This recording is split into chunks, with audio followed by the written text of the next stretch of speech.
pati ang media ay nakikisama sa ganitong klasing propaganda na ang isang senador ay hindi sumusunod sa batas. Isang senator judge. Ito po, aming mga kasama, ako po'y humihingi ng paumanhin sapagkat dito pong nakaraang linggo, lumabas po sa mga balita na may aligasyon na ako daw po ay hindi sumusunod sa batas. Ito po ay nakalulungkot para sa isang senador, sa isang senator judge, ang masabihan na hindi sumusunod sa batas. Samantalang nung tayo po ay merong mahal na saksi dito, pinaalala po natin sa kanya na harapin ang batas. Noong nakaraang linggo, ang atin pong kaibigan na ombudsman, ang sinabi po ng mahal na ombudsman na ako daw po ay hindi sumunod sa kanilang pasabi na mag-file ng aking counter affidavit. Nakakalungkot po ito sapagkat hindi po ito totoo. Inaamin ko po sa inyo kung ICC lang, hindi po talaga ako susunod. Hindi ako magpapasakop sa ICC. Pero dahil ginagalang ko po ang ombudsman, dahil siya po ay aking kaibigan na itinuturing, dahil nagkaroon na po kami ng napakahabang kwentuhan sa aking opisina nung siya po ay kalihim ng hustisya, nag-file po kami. Ito po, hawak ko po ang original. Dahil sa akin po, importante ang original. Ito po ang original, nakalagay po dito. Nag-file ako. Nakalulungkot po na pati ang media ay nakikisama sa ganitong klasing propaganda na ang isang senador ay hindi sumusunod sa batas. Isang senator judge. Ito po, maaari ko po kayong bigyan ng kopya, mga mahal kong kasama, para mapatunayan na hindi ko po kayo ilalagay sa kahihiyan. Ako po ay nag-submit ng aking counter affidavit. At ganun din po, humihiling din po ako sa aking mga kasama, lalong-lalo na po sa aking kaibigan, Ginoong Pangulo, na sa mga ganitong pagkakataon, hinihingi ko po na tulungan din po ninyo kami. Na maipaliwanag din po namin sa media na meron din po kaming mga pagkakataon na ipagtanggol din ang aming sarili at kami wag husgahang kaagad na kami hindi sumusunod sa batas. Yun lamang po, Ginoong Pangulo at tagapangulong hukom. Maraming salamat. Senators Erwin Tulfo, Senator Judge Alan Cayetano, thereafter Senator Judge Tito Soto are recognized. What is your pleasure, Senator Judge Erwin Tulfo? Mr. Presiding Officer, Senate President, ladies and gentlemen. This impeachment court was established to try the Vice President of the Republic. Ang punto ko po rito, kasi napapansin ko po ilang araw na nagagamit po natin ang impeachment court, ang oras po ng impeachment court sa pagpapaliwanag. Naintindihan ko po ang posisyon ng aking kaibigan, si Senador Robin Padilla, yung kanya pong frustrations. Pero gusto ko lang po sana ipaalala sa ating presiding officer, sa ating pong Senate President, at matanong ano po ba ang ating ginagamit na rules ngayon? Pwede po ba yung mga problema po labas sa impeachment court na ito o labas sa kaso ng Vice President ay dadalhin natin dito? Di po ba ang korte na ito na itatag para po sana kay Vice President at kay Vice President lamang? Mga ebidensya, mga testimonya, mga pahayag patungkol lamang po sana sa impeachment ng Vice President. Kasi dito pong mga nagdaang araw, Mr. Presiding Officer, Senate President, mga kasama, napansin ko po na nagagamit ang oras po ng impeachment court sa pagtatanggol po ng mga nakaraang araw ng sarili ng ilan sa mga kasamahan natin sa mga akusasyon. This is not the right forum and the right venue and not the right time to explain your situation. Kung gusto po ninyong mag-eksplika ng inyong mga saloobin, problema, maaari naman po ninyong gawin yan sa labas po ng oras ng impeachment court. Maaari pong sa press conference, nandyan naman po ang Senate media. Anytime po, nandoon sila sa Senate briefing room, press briefing room. Maaari din po sa Facebook o sa YouTube magpaliwanag. Huwag po nating gamitin ang oras ng impeachment court sa pagpapaliwanag o sa pagtatanggol ng ating mga sarili simula pa po noong nakaraang linggo. Because the time we waste here to defend ourselves, defend what we believe or what have you, is an injustice to the Vice President. Yung oras po na ito dapat ilaan natin sa pakikinig sa depensa ng Vice Presidente, sa mga akusasyon laban sa Vice Presidente, hindi po pagdidepensa sa mga sarili natin kung tayo inaakusahan ng kung anong mga ahensya, kung tayo po ay may mga kaso, may mga investigasyon. This is not the right forum, Mr. Presiding Officer, Mr. President, Senate President. This is not the right place. This court was established, was created, the impeachment court, for the Vice President and Vice President only.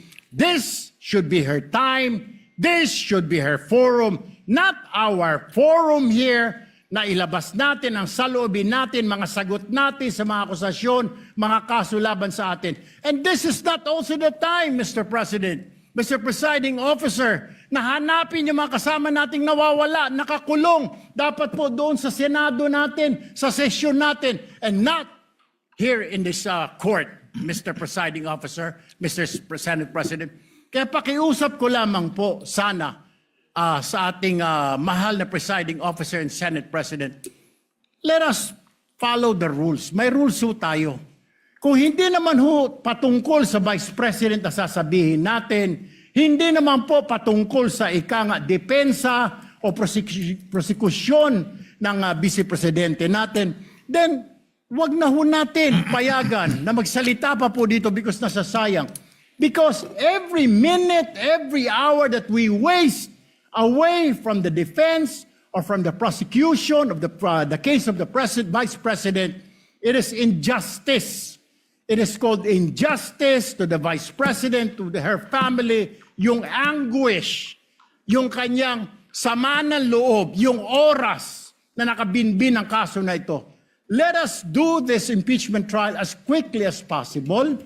If we have to clear the Vice President, then let's clear her. If we have to prosecute, then prosecute her with the evidence kung meron. Not waste our time kung ano-anong sinasabi natin dito to protect ourselves, to defend ourselves. This is not the right forum, Mr. Presiding Officer. Kindly wind up, Mr. Senator Senate Judge President. Erwin Tulfo. This is not the right forum for us to defend ourselves. Bring it somewhere else. Bring it to the press. Bring it to the social media, but not here. Thank you, Mr. President. The remarks of the gentleman are noted. Earlier, Senator Judge Alan asked to be recognized. Are you yielding in favor of Senator Judge Padilla? And thereafter, Senator Judge Soto. Thereafter, Senator Judge Thank you, Padilla, Mr. before the Presiding chair Officer. makes a ruling on the matter. Yes, Senator Judge Alan Cayetano is recognized. Thank you. I'm happy. You may proceed, sir. I'm happy I finally heard Senator Judge Erwin Tulfo is concerned about the justice or injustice to Vice President Sara. That's good news. Regarding the waste of time here, sabi ni Senator Joker Arroyo, it is useless to argue a legal point with a non-lawyer. When Senator Marcoleta brought that up here, nagkaroon ng commotion. Senator Miriam stood up here many times and said, kaya ka nga nagpo 4 years na law school at nagbabar. So let me give my own interpretation. The impeachment court is formed with lawyers and non-lawyers. And we interact, and it's for everyone, and we're equal. But if there's an engineer here or a doctor, and they talk about medical principles, I have to either study and argue on medical principles. Hindi ko pwedeng sabihin, hindi, ganito lang yan, logic lang yan, etc. Di ba? So, ang legal principle natin today is simple, integrity ng court. So, allow me to mention that to the people and help educate my colleague here. The integrity of the court and the justices or judges is always relevant. So if the Supreme Court or COMELEC, Court of Tax Appeals, Sandigan Bayan is being heard and the judges are being threatened, you give them time. So we cannot take the impeachment out of context. May nangyayaring flood control scandal, may nangyayaring gulo sa Team Unity na hindi na united ngayon. We consider Senator Marcoleta and Senator Jinggoy political prisoners, weaponized yung Blue Ribbon Committee at weaponized yung ano. So Mr. President, hindi tama na sabihin na I wasn't, after we brought up the problem with NBI, they doubled down, naggumawa pa ng task force. I mentioned 2 colleagues sa SALN, I didn't accuse them. Sabi ko lang, just like Vice President Sara, just because tumaas ang SALN, can we already ask for the BIR, for the AMLA and the bank accounts? So sabi ko, yan ang i-discuss namin sa Monday. Nag-react na, nag-accuse. I did not take up your accusations here today. Si Secretary Vince Dizon, 3 beses na nag-verify sa Taguig. Sinabi na 3 beses na walang ghost. Ngayon, i-verify ulit. I wasn't going to bring that up, but then i-question ninyo si Senator Padilla. It was all over the news na hindi niya inintindi or he snubbed the ombudsman. I was going to stand up before Senator Erwin stood up just to say, may registered mail. So nung una pa lang, 5 minutes si Senator Tulfo. So I'll take the 5 minutes also if you don't mind. The gentleman may proceed and kindly be mindful of the time. Yes, I will now. So I'm just saying, Senator Padilla just stood up to say, sumusunod siya sa batas. Tapos, kaya humaba to dahil nga hindi importante ata dito yung integrity ng judge. Lastly, kaya sinabi kong it's useless to argue a legal point. Ilang beses ko na narinig dito. It's our job to clear or prosecute the Vice President. Hindi po. It's our job to try and to decide. It's the prosecution's job to try to prosecute, and it's the defense job to convince us na wala. Our job is to try and to decide. And when you decide, you acquit or you convict. Why is that important? These are legal terms. Hindi pwedeng yung nanonood na law student ngayon sasabihin, trabaho pala ng judge to clear or to prosecute. Thank you, Mr. Presiding Officer, Mr. Senate President. Thank you, Senator Judge Alan Cayetano. His remarks are noted. Senator Judge Soto, thereafter, Senator Judge Padilla, thereafter, the presiding officer shall make a ruling. You may proceed, sir. You have 2 minutes. Yeah, thank you, Mr. President, the presiding officer. I do not have 4 years of law, but I have 29 years of lawmaking. And I move that the manifestations of that we have heard be referred to the Senate proper. We will act on it at the proper time, Your Honor. Thank you. Your remarks are noted. Senator Judge Padilla is recognized. You may proceed, sir. You have 2 minutes. Maraming salamat po, aming tagapamahalang hukom. Ito pong kasuotan natin sa mga oras na ito, hindi lamang po ito nire-represent ang impeachment ng ating pangalawang Pangulo. Ang nire-represent po nito ay ating karapatan bilang mga Pilipino at unang-una na ang due process. Ito po yun ang ibig sabihin. Kaya ikaw ay pangalawang Pangulo, ikaw ang Pangulo, ikaw ay Senator Judge, ikaw ay magsasaka, ikaw ay mangingisda, kailangan may due process.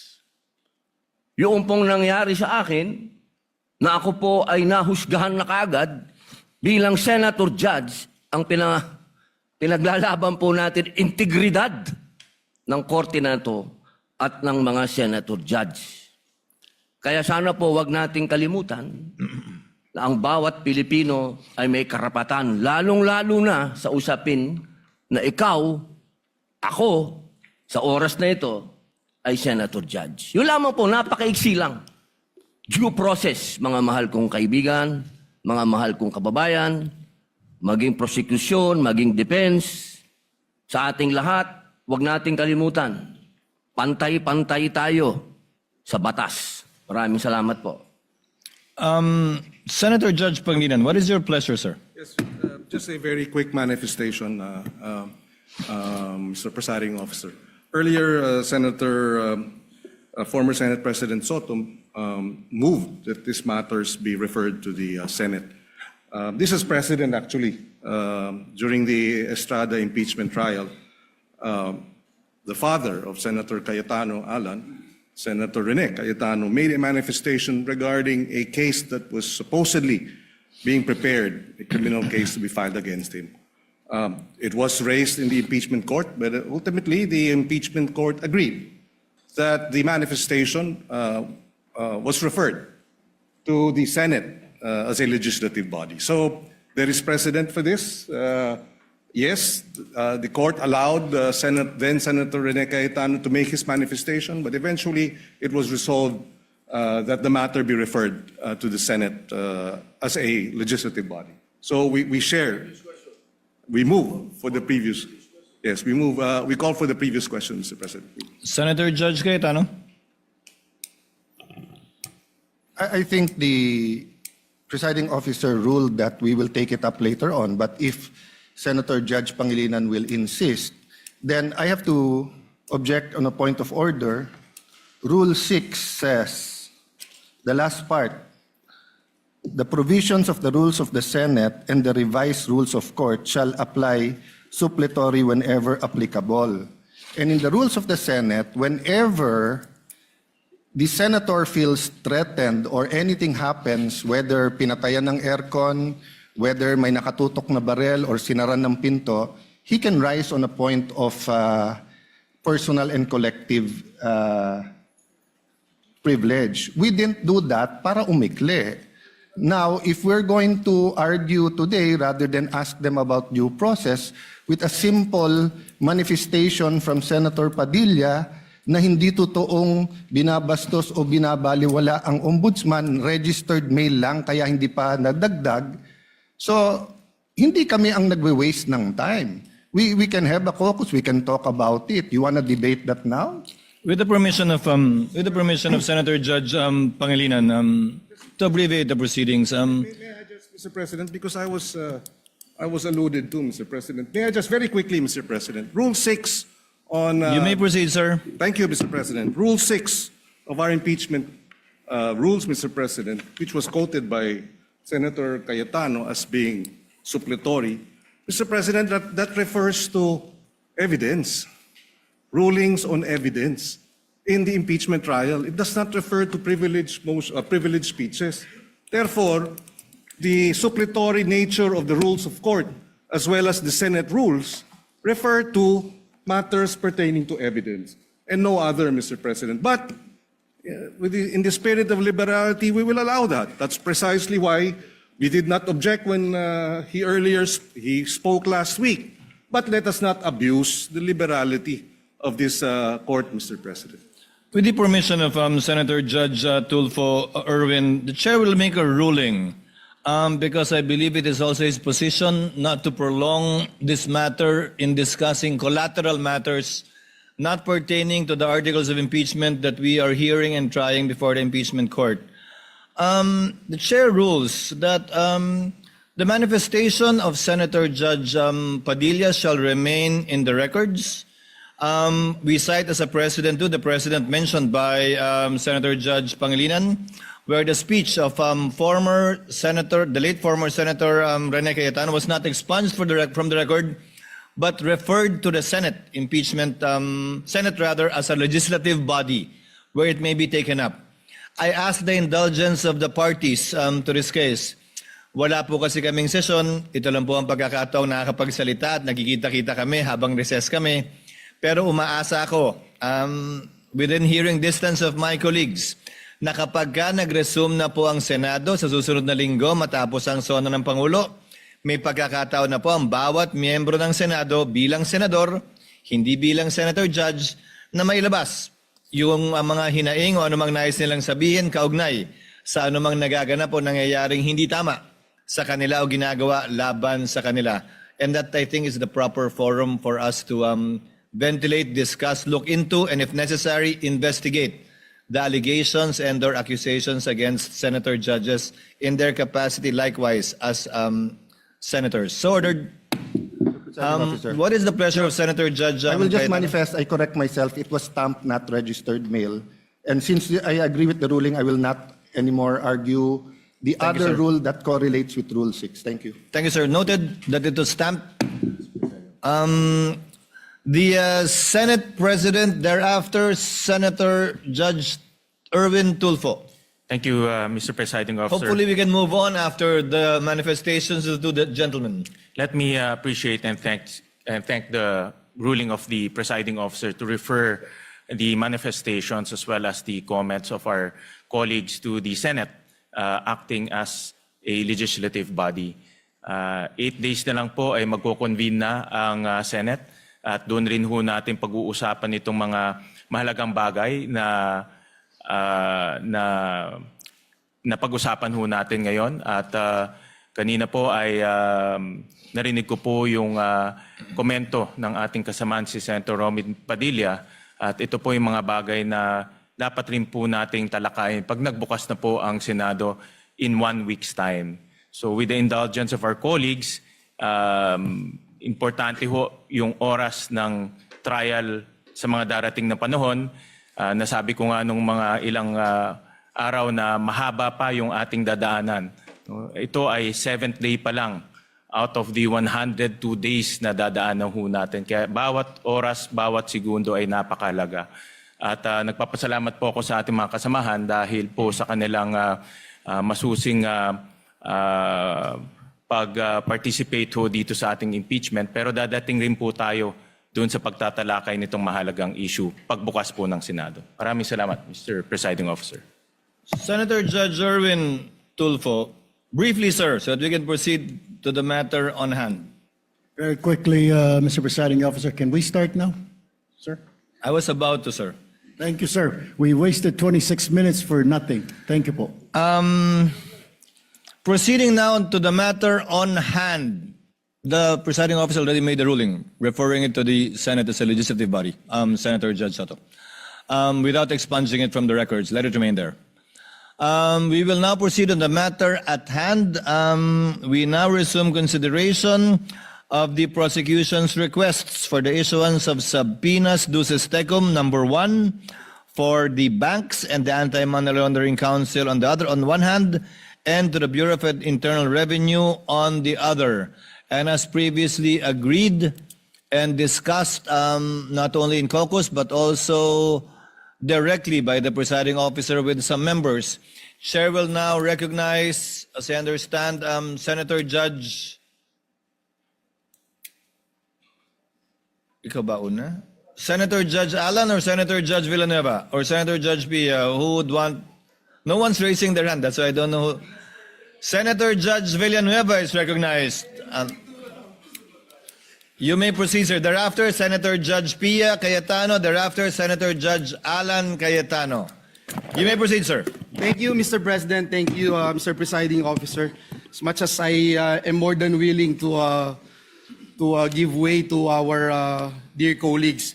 But Mr. President, before I make I inquire and pose some questions to the prosecution and the defense, may I also raise something, Mr. Presiding Officer? Gusto ko lang pong malinawan tungkol po dun sa procedural aspect, Ginoong Pangulo, dun sa motion na ito. Kasi sa regular courts, hindi naman po unusual na ang isa pong motion ay i-grant in part at i-deny in part. Depende po sa legal and factual basis ng bawat relief na hinihingi po, Ginoong Pangulo. So, pwede ko po bang malinawan lang, Mr. Presiding Officer, tama po bang sabihin ganun din yung kapangyarihan ng ating impeachment court? Maaari po ba na suriin ang bawat hinihinging sabina ng magkahiwalay at magpasya po batay sa legal at factual basis ng bawat isa sa halip po na tratuhin ang buong motion bilang isang all or nothing proposition?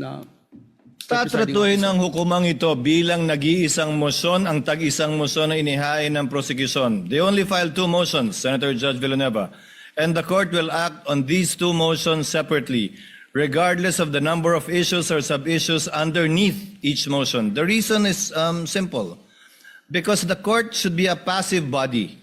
By amending the motion into several parts and voting on it separately, we are essentially acting as if we were one of the parties. In voting for or against the grant of the motion, we should take into consideration all of the factors that may be raised for or against it. And it may be cited by the Senator Judge in explaining his vote or voting for or against it. Pangalawa po, bilang mga hukom, hindi tayo pwedeng masyadong aktibong makilahok sa paraan ng mga motion which is essentially a relief being asked for by a party sa pamamagitan ng paghahati ng mga motion na yan para pagbotohan ng hiwa-hiwalay. And there is precedent insofar as this position taken by the presiding officer is concerned. In the impeachment of the former Chief Justice, late former Chief Justice Corona, where then Senate President, presiding officer Enrile ruled that the ruling of the chair on motions are indivisible and may only be appealed in toto and not in part. Thank you, Mr. Presiding Officer. And it's clear to me now, despite the fact, Mr. Presiding Officer, Your Honors, that if there would come a time na, for example, sa isang sabina, may sinasabina na sa asawa o sa korporasyon o korporasyon na hindi naman relevant at material doon sa kaso, yun lang po, Ginoong Pangulo, ang ating nagiging reservation tungkol po dito. Ngunit naging malinaw po sa akin na magiging isang desisyon lamang doon sa dalawang motion na inihain. Tag-isang desisyon Tag-isa. kada motion, pero pwede, gaya ng nasabi ng kagagalang-galang na hukom, na senador, na pwedeng hindi ibigay yung lahat ng korteng ito. Pwedeng iba lamang, parte lamang, at hindi eksakto ng hiningi niya. Pero yun ang Pwede. pagpapasyan na bilang isang nag-iisang motion. Marami pong salamat. Naging mas malinaw po sa kinatawan na ito ang ruling ng ating presiding officer. May I start raising some questions, Mr. President, Mr. Presiding Officer, to the two parties, Mr. Presiding Officer, just for the guidance of the court, and I think it's important that we distinguish between two separate procedural questions. Una, kung dapat po bang i-produce ang hinihinging records, at pangalawa, kung ang mga records na iyon ay magiging admissible, at kung anong evidentiary weight ang dapat ibigay sa kanila. So, let me start by asking our lead prosecutor, Congressman, to our dear Congressman, would it be correct, sir, to say that the issuance of a subpoena merely compels the production of records and does not by itself amount to a ruling that those records are admissible, relevant, or entitled to evidentiary weight, Your Honor? Before the member of the panel for prosecutors answers, he's not the lead prosecutor. The sorry. question is addressed to the Honorable Representative Chel Jokno, who is a member of the who is part of the panel of prosecutors who will be answering your questions And for the record too, on the part of the respondent, I think it's Attorney Poa will be answering. That's correct. Thank you. So that we don't need to identify each one each time anymore for the record. Thank you. The Honorable Jokno may respond to the question of Senator Judge Villanueva. You may proceed, sir, when you're ready. Thank you, Your Honor. Good afternoon to all the members of this honorable court. Naisagot na po ata yan ni dating presiding Judge Juan Ponce Enrile dun po sa Corona impeachment case. And if I may quote just a brief portion from what he said, I would like to explain that the resolution of this court was simply to authorize the issuance of a subpoena. And whether those evidence subpoenaed are admissible evidence, given the fact that they apparently appeared in violation of existing laws, is a question that must be resolved in due course. So ang ibig po sabihin, ang hiling lang po ng prosecution ay may labas ang ebidensya, pero wala pa po tayo dun sa punto kung tatanggapin ba nitong hukuman ang evidence na yun, kung siya po ay admissible o hindi. Maraming salamat po sa inyong tugon, Representative Jokno. Kaya po, nilahad ko po yan nang sa ganoon, maitanong po natin ang defense panel if that distinction is correct, would the defense still maintain that the mere issuance of a subpoena is by itself already prejudicial to the respondent even before the court has ruled on admissibility or weight? Yes, Your Honor. Good afternoon, Honorable Senator Judges. Yes, while we agree with the position of the prosecution na hindi pa naman pinag-uusapan ang admissibility sa puntong ito, what we are questioning is really yung subpoena mismo po. Dahil sa ating pananaw, ang isang subpoena, at hindi lang sa ating pananaw, but even under jurisprudence, meron pong requirements bago tayo makapag-issue ng subpoena para maging valid yung subpoena na yun. At yun po yung napag-usapan natin nung nakarang linggo na definiteness and relevance. Ngayon, yung twin requirements na yun para po sa pananaw ng depensa ay lacking in this case. And that is why we maintain our position as regards opposing itong request ng prosecution sa pag-issue ng subpoena.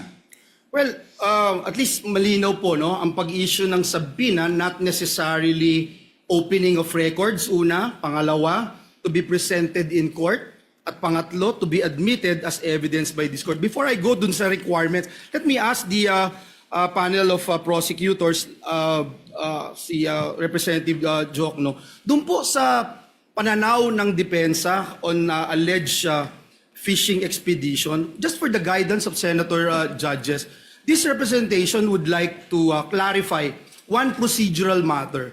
We understand that the concern raised by the defense that the subpoena may be overly broad.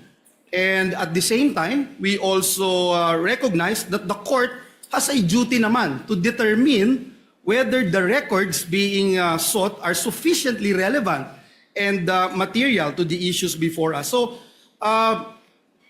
Representative Jokno, maaari po ba ninyong ipaliwanag kung paano ninyo tiniyak na ang hinihinging mga records ay hindi po simpleng paghahanap lamang ng posibleng ebidensya o tinatawag na fishing expedition, kundi ito po ay mga partikular na dokumento na sa tingin po ninyo ay meron pong malinaw at direktang kaugnayan dito po sa mga articles of impeachment. Thank you, Your Honor. Ang hinihiling po namin sa mga subpoena ay kaugnay sa Article 2, which involves charges of unexplained wealth. Kung titingnan po natin yung mga jurisprudence pagdating sa unexplained wealth, klarong-klaro po na sinabi mismo ng Korte Suprema na kailangan makita yung buong larawan, hindi lamang po ng mga SALN na final ng isang lingkod bayan, kung hindi lahat ng kanyang kinita, both what we would call lawful and if there is, illegitimate income. Ang SALN po kasi ay parang snapshot lang po yan, year-end, kung ano yung mga assets, liabilities, and net worth ng isang government official. Ang ITR din po ay parang short video lang po yan ng mga transaksyon ng isang taxpayer sa kabuuan ng taon na yon. Makikita lang po natin yung buong larawan pag nailabas natin ang mga bank records. Kasi doon po, yung day-to-day na lumabas at pumasok sa isang account ay mabubuo po natin. And in fact, in the case of DOF RIPS versus Merencilia, ito lang pong portion ang babasahin ko.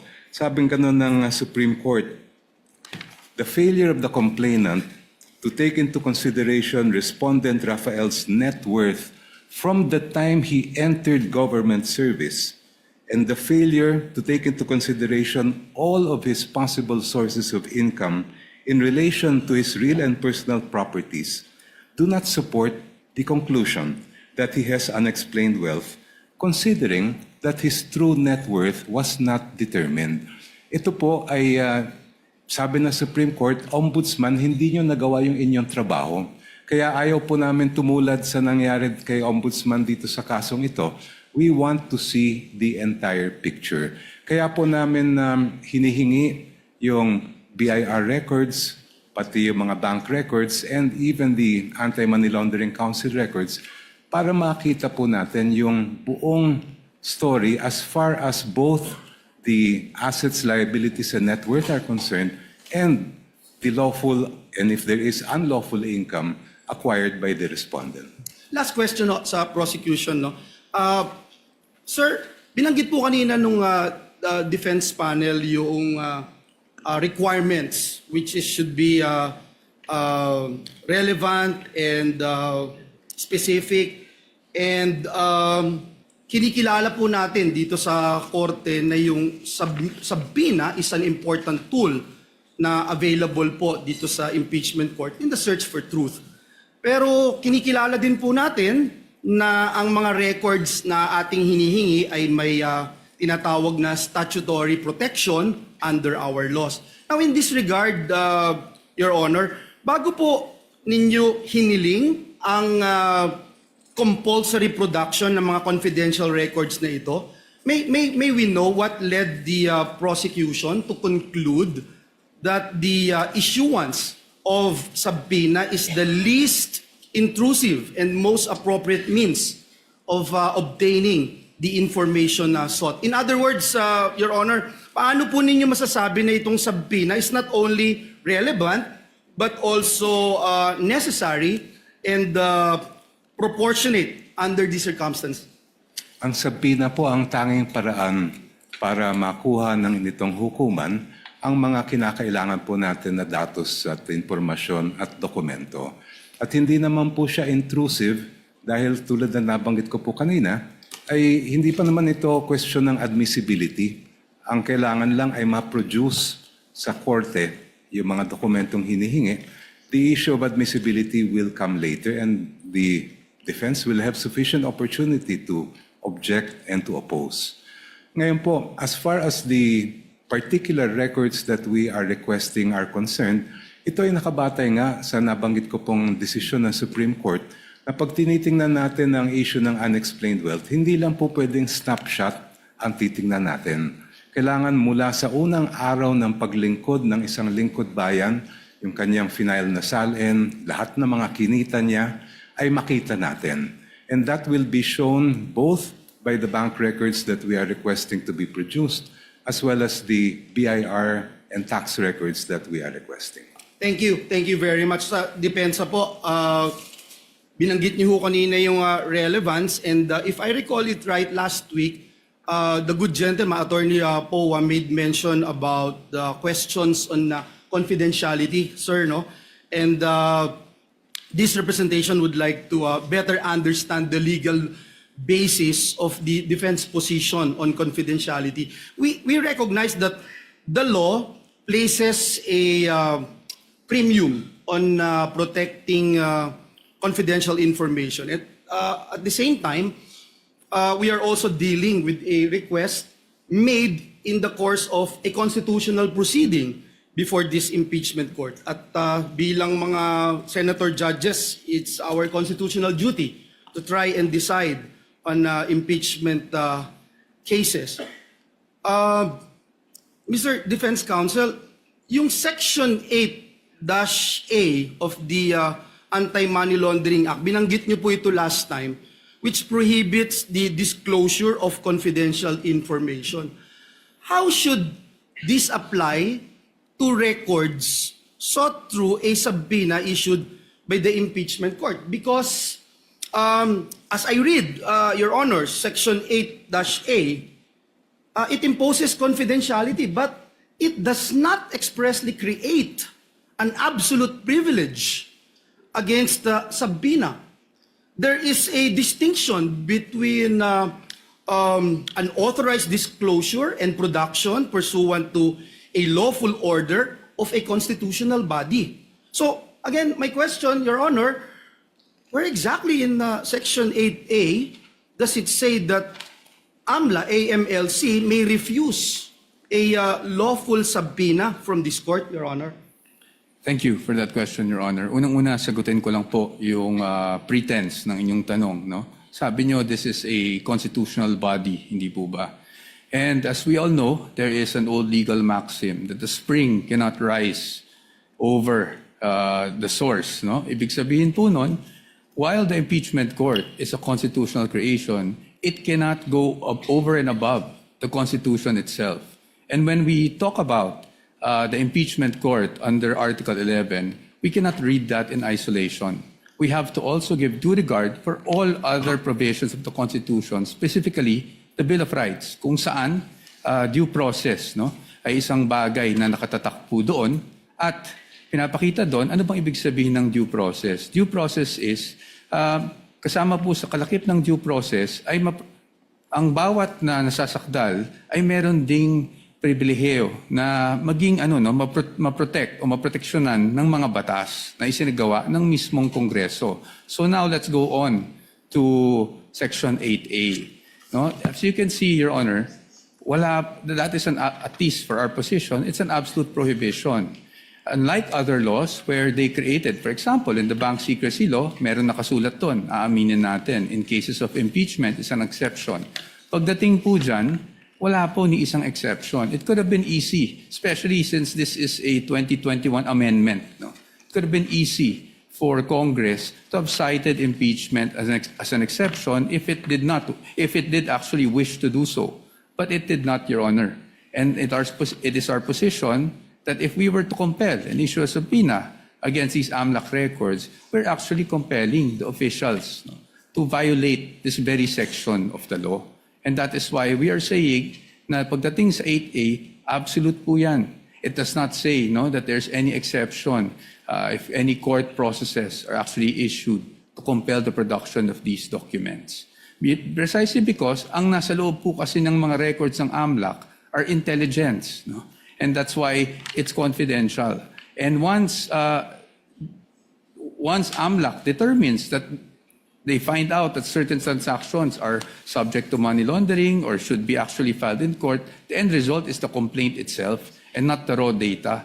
And that is why, Your Honors, as to the raw data or the information that they receive, yan po ay strictly confidential under 8A. Thank you for that. Again, I would like to put on record that I was trying to look at that particular section 8A, and I don't see anything that says this court would not have any prerogative as to whether or not we can subpoena bank records. But let me move forward. Perhaps this could be my last question, Your Honor, Mr. Presiding Officer. The Constitution recognizes two equally important principles: confidentiality on one hand, and the freedom of information, which promotes transparency and public accountability on the other. So, Attorney Powa, gusto ko lang pong malinawan for the benefit of this representation and our dear colleagues here, being senator judges, may legal distinction po ba between disclosure of information to the general public and the limited production of records solely to this impeachment court in the exercise of its constitutional function? Because we understand that the principle of freedom of information is rooted in transparency and public accountability, especially po when the conduct of a public officer is under constitutional scrutiny. Now, if confidentiality is the concern, would you agree, Attorney Powa, that this impeachment court can impose safeguards on the use and disclosure of the records? Kung maaari naman po na magpatupad ang impeachment court ng sapat po na safeguards upang mapanatili ang confidentiality ng mga records, bakit po dapat maging hadlang ang confidentiality sa isang impeachment court upang suriin ang mga impormasyon na maaari nga pong may kinalaman sa mga isyung nararapat nitong resolbahin bilang isang impeachment court? Para sa atin po, no, kung ano man pong hakbang ang pwede o hindi pwedeng gawin ng isang impeachment court tulad ng nasa harap natin na ngayon, it must be confined to the limits imposed by the Constitution and the laws. No? So kahit sabihin po natin, we are not against transparency. I just want to make that clear, Your Honors. We are not against accountability. But again, as I've mentioned last week, hindi naman porket po that we are all looking for accountability ay transparency, ay isasantabi na lang po natin kung ano ang mga karapatan, hindi lang para sa impeachable officer, pero para kahit sinong Pilipino na nakasaad sa batas, including absolute confidentiality in terms of AMLAC reports, which we are pointing to. So para po sa atin, nakikita ko yung punto po ng ating hukom, no, na paano kung mag-impose na lang tayo ng certain conditions. However, Your Honors, those certain conditions may be allowed for other records, pero pagdating sa AMLAC po, absolute po kasi yung prohibition. And if we were to amend or at least suspend the provision of 8A, then it is as if this honorable court is actually doing some sort of judicial legislation, no? Because we are technically suspending this law for a specific person na hindi natin pwedeng gawin sa iba. That is why, ang sa akin lang po, ang sa amin, sa punto ng depensa, is paano po yun? Meron po bang instances na papayagan na lang natin, isang tabi natin yung batas, at merong instances na hindi? I think, Your Honors, we feel, the defense feels, Your Honors, that in the search for truth, transparency, accountability, we must still work within a framework, which means that we must work within the limits imposed by the Constitution, the laws, and the rules of the land. Yun lang po, Your Honor. Salamat po, Attorney. Mr. Presiding Officer, just a few seconds, just to put on record, ang Senado po ay nasa plenaryo na po yung proposed Bright Act natin na maraming sumuportang mga kasamahan natin. And ito kasama po dito yung amendments to AMLA to put in black and white the circumstances under which bank records, financial transactions may be lawfully accessed by competent authorities, subject always, of course, Mr. President, to appropriate safeguards and due process. So gusto ko lang pong banggitin that indeed, confidentiality is an important legal protection, pero hindi din po ito dapat maging dahilan naman para manatiling mailap po ang pananagutan. Ang mabuting batas ay kayang pangalagaan ang privacy nang hindi po nasasakripisyo ang accountability. Our laws must be able to protect both, Mr. President, Mr. Presiding Officer. Maraming salamat po, Ginoong Pangulo. Maraming salamat po, our counsel.